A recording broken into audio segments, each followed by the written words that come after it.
High everyone welcome back to my YouTube channel. म चाहिँ आज एल्फा मुभीको रिभ्यू दिन आएको। एल्फा चाहिँ मैले भर्खरै हेरेर आएँ र जसले मलाई चिन्नुहुन्छ उहाँहरूलाई थाहा छ कि म आलिया भट्टको एकदम ठुलो फ्यान हो भनेर है। म उहाँको सबै मुभी हेर्छु, थिएटरमा हेर्छु। मैले जिगरा चाहिँ थिएटरमा हेर्न पाइनँ किन भन्दाखेरि त्यो दसैँको बेलामा थियो र नेपालको थिएटरहरूमा चाहिँ नेपाली मुभीहरूले कभर गरेको थियो। जिगराले अलि स्पेस पाएन त्यो मुभी रिलिज हुनको लागि। सो मैले त्यो चाहिँ हेरिनँ थिएटरमा गएर, पछि चाहिँ हेरेँ।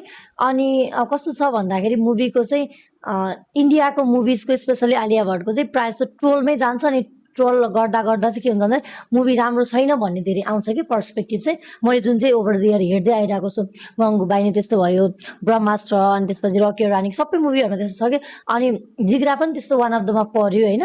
अनि त्यसैले त्यो अलिकति मुभी उसमा चाहिँ वर्क गर्न सकेन के भन्छ थिएटरमा। तर जब नेटफ्लिक्समा आयो देन देयर वाज द के भन्छ नि बारिस तारिफ ओके बारिस भनौँ न, जस्तो पहिला भनेको थियो त्यस्तो थिएन भन्ने भयो। त्यस्तै एल्फासँग पनि हुन्छ जस्तो लागिरहेको छ मलाई। किन भन्दाखेरि मैले चाहिँ मेरो कलेजको साथीहरू हामी 3 जना जाने भन्ने डिसाइड भएको थियो मुभी हेर्नको लागि। मैले उहाँहरूलाई भनेको एप्रोच गरेको, उहाँहरूले हुन्छ भन्नुभयो मेरो साथीहरूले।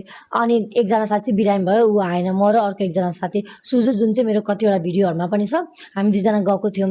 अनि मैले चाहिँ हिजो चाहिँ फोन स्क्रोल गर्दा गर्दै मेरो त्यो फिडमा आयो कि एकजनाले इन्डियाकै एकजनाले चाहिँ एल्फा मुभीको फिडब्याक दिनुभएको। विच वाज चाहिँ कस्तो थियो भन्दाखेरि उहाँले के भन्नुभएको थियो मैले एक्ज्याक्टली त्यो देखिनँ, किनभने मैले त्यो हेर्दा हेर्दा मैले झुकेर स्क्रोल गर्दैछु क्या। अनि त्यसैले त्यो मैले आधीमा थियो। त्यहाँ चाहिँ के भन्नुभएको थियो भन्दाखेरि एकदम बेसिक मुभी, 5 कक्षाको बच्चाले पनि त्यो स्टोरी लेख्न सक्दिने। अनिल कपुरको 2टा छोरीहरू हुन्छन्, एउटा छोरी चाहिँ बबी देवलले लिएर गएर पाल्छ। अनि पछि चाहिँ के अरे 2 जनाको फाइट हुन्छ, आलिया र सर्वरी, उनीहरूको 2 जनाको फाइट हुन्छ। त्यो जुन चाहिँ ट्रेलर कि टिजर कथा पनि छ कि त्यो फाइट हुन्छ। अनि पछि चाहिँ आलिया भट्टले चाहिँ हे मलाई त थाहा छ हामी 2 जना बेहेन हो भनेर भन्छ भनेर चाहिँ त्यो मान्छेले रिभ्यू दिने बेला यसरी भन्नुभएको थिएन। अनि म आई वाज सो सक्ड कि, किनभने मतलब त्यसरी थियो भनेर उसले भन्ने चाहिँ आइएम सक्ड। मतलब म चाहिँ अलिकति कस्तो आई जस्ट गट अलिकति परेशान के भन्न आएन मलाई के भन्छ, अलिकति म परेशान भएँ कि। आई वरिड ओके, म चाहिँ अलिकति वरिड भयो कि मैले साथीलाई हेर्न जाउँ भनेर चाहिँ। उनीहरूलाई अब बाई चान्स मन परेन भने के हुन्छ जस्तो हुन्थ्यो। अब म चाहिँ कस्तो भन्दाखेरि म आलिया भट्टको मुभी हेर्न गएपछि specifically I will just watch her act के हुन्छ नि। मेरो त्यो मुभीको ओभरअल भन्दा पनि म उसको एक्ट हेर्छु, उसले कस्तो ओभर द इयर्स कस्तो चेन्ज गरिरहेको छ। जस्तै हामीले स्ट्रेन अफ द इयरदेखि हेरेको, हाइवेमा हेऱ्यौँ, त्यसपछि डियर जिन्दगी, फेरि गङ्गुबाई, देवा अनि राजी, अनि यस्तो यस्तो मुभी उसको चाहिँ कस्तो, उहाँको चाहिँ कस्तो भन्दाखेरि मुभीहरूको चाहिँ एकदमै त्यो जनरा हुन्छ अथवा क्यारेक्टर पनि त्यो चेन्ज हुँदै आइरहेको छ कि। जिग्रामा पनि हामीले एक्सन काइन्ड अफ देख्यौँ। अनि त्यसपछि के हार्ट अफ स्टोनमा पनि त्यस्तै खालको एक्सन्स थियो। त्यस उहाँले चाहिँ नयाँ ट्राई गर्नुभएको यो मुभीमा होइन। अनि यसमा पनि एक्सन्सको त्यो पोर्सन थियो। सो मैले चाहिँ आलिया भट्टको पोर्सनलाई चाहिँ प्रायः जस्तो हेर्छु। म उहाँको सब मुभी थिएटरमा हेर्छु होइन। तर त्यो ओभरअल मुभी भन्दा पनि म चाहिँ I personally watch her how she act and how brilliant she acts के। म त्यस्तो लाग्छ मलाई चाहिँ। So then here's the main part. त्यो मेन पार्ट चाहिँ म भन्दै अड्केँ होइन। मेन पार्ट चाहिँ के हो भन्दाखेरि एल्फा मुभी चाहिँ त्यो मान्छेले जस्तो मैले अघि भन्ने त्यस्तो भन्नुभएको थियो भने त्योभन्दा एकदमै डिफ्रेन्ट छ। तपाईँहरूले गएर हेर्नुभयो भने थाहा हुन्छ कतिको त ट्विस्ट छ भनेर होइन। सो एल्फामा चाहिँ ओभरअल एक्सन एकदमै राम्रो थियो, त्यो स्क्रिन प्लेहरू एकदम राम्रो थियो। सुरुमा चाहिँ जो फर्स्टकोमा चाहिँ त्यस्तो धेरै त्यो घुमाएर स्टोरी छैन, एकदम सिम्पल स्ट्रेट स्टोरी छ।